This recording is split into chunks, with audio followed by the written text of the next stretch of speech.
Live from downtown Detroit, Local 4 News at 11 starts now.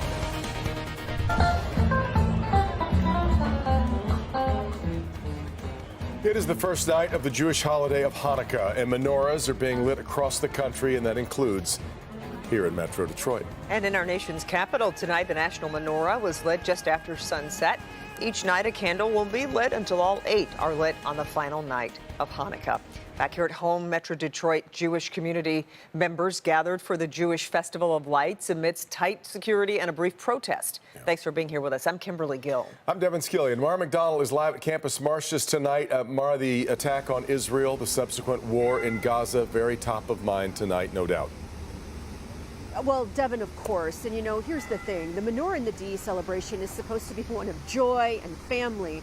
And it's hard to focus solely on that when you have the current situation in the Middle East. All that said, the rabbi told the crowd, I want you to feel joy. I want you to feel peace. And I want you to walk out if you're feeling renewed. Take a look. Welcome to the 13th annual Menorah in the D.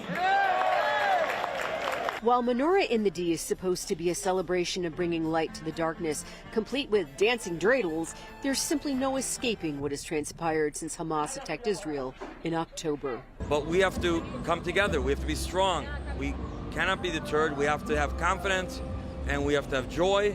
The security tonight was on the ground and in the air. Detroit police visible everywhere. And there were no issues, but there was a brief protest. Outside the event, which didn't disrupt it, the lighting went off without a hitch. Amen.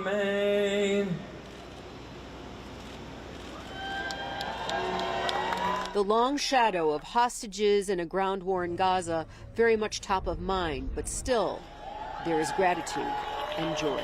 Happy Hanukkah! We have to show support, unity, and show that we are proud to be who we are. It feels great to be around your people. It's a special evening. It's a holiday. And, you know, with so much darkness around us, to see people dancing and smiling and listening to people, enjoying themselves, and seeing friends and family, it's a great experience. Back here live, I'll tell you one thing. The Detroit Police Department ran a very tight ship out here. It wasn't just that they had officers on the ground and in the air. They had the brass out here as well, including the assistant chief right at the lighting platform the entire night, as well as Chief White, who was making his way in and around the crowd. We are live in Campus Martius tonight. I'm Mara McDonald, Local 4. Okay, Mara. All right, now let's get to new information about the victims in the deadly mass shooting on the campus of the University of Nevada, Las Vegas. We've learned all 4 victims were faculty members, and it includes a Central Michigan University alum. Meanwhile, there's an outpouring of support at Michigan State University. Jacqueline Francis joins us with the latest on the investigation. Jacqueline.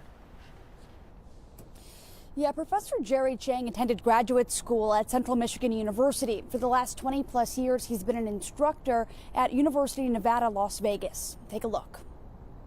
Jerry Chang had a life dedicated to academia. Among his many diplomas, a master's degree from Central Michigan University, graduating in 1986. From student to teacher, 64-year-old Chang had been teaching at the University of Nevada, Las Vegas Business School for more than 20 years.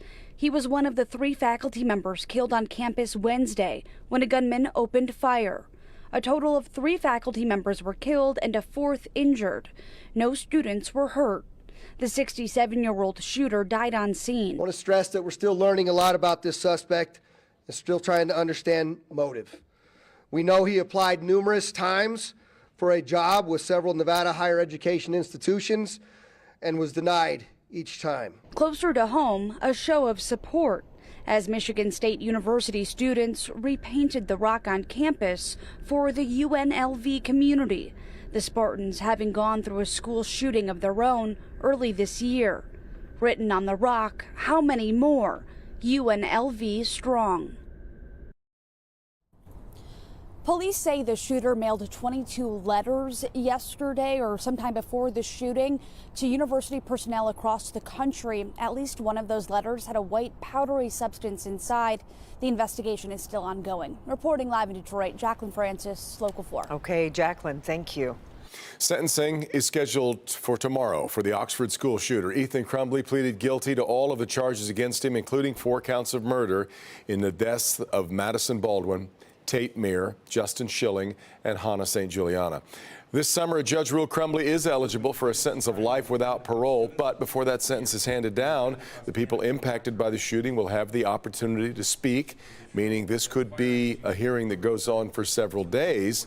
We're going to live stream the entire sentencing on our free streaming app, Local 4 Plus, starting at 9 a.m. Local 4 Plus available to stream on clickondetroit.com, our Click on Detroit mobile app, or with our free streaming app, which you can get on your smart TV devices like Apple TV, Roku, Fire Stick. Just search WDIV in your app store. We will be following the hearing, of course, very closely. Updates throughout the day on Local 4 News. All right, new at 11 tonight, President Biden's son facing more big legal trouble. Federal prosecutors filed a new criminal case against Hunter Biden.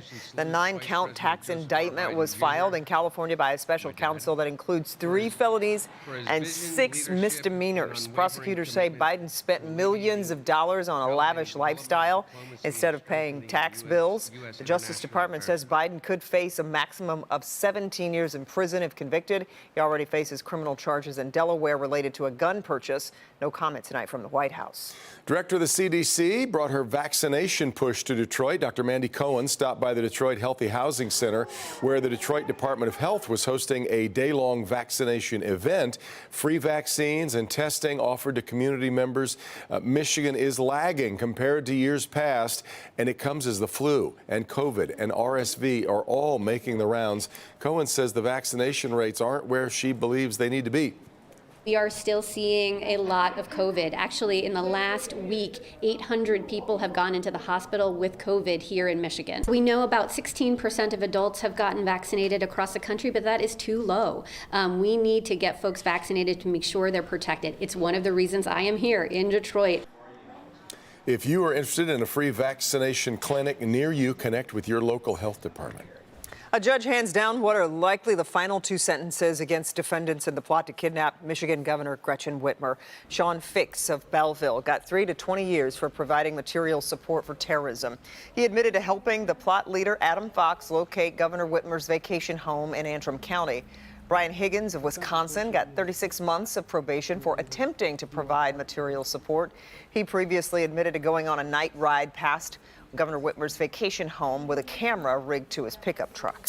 The war in Israel has hit 2 months now, and President Biden still pushing for aid to help Ukraine and Israel, and that aid tonight is again on hold. Republicans are refusing to support aid because of a stalemate over funding for better security on the southern U.S. border. It comes as Israel's military asserts that it's making progress in killing Hamas field commanders and destroying hundreds of tunnel entrances.